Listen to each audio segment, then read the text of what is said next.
2026 সালে হয়েছে manage vote.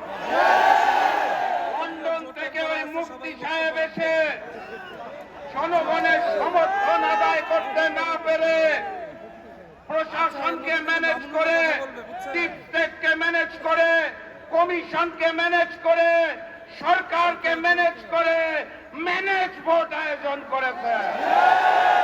এখানেই শেষ নয়, তারা ভোটের পরে ঝাঁপিয়ে পড়েছে নির্মম ভাবে জনগণের উপরে।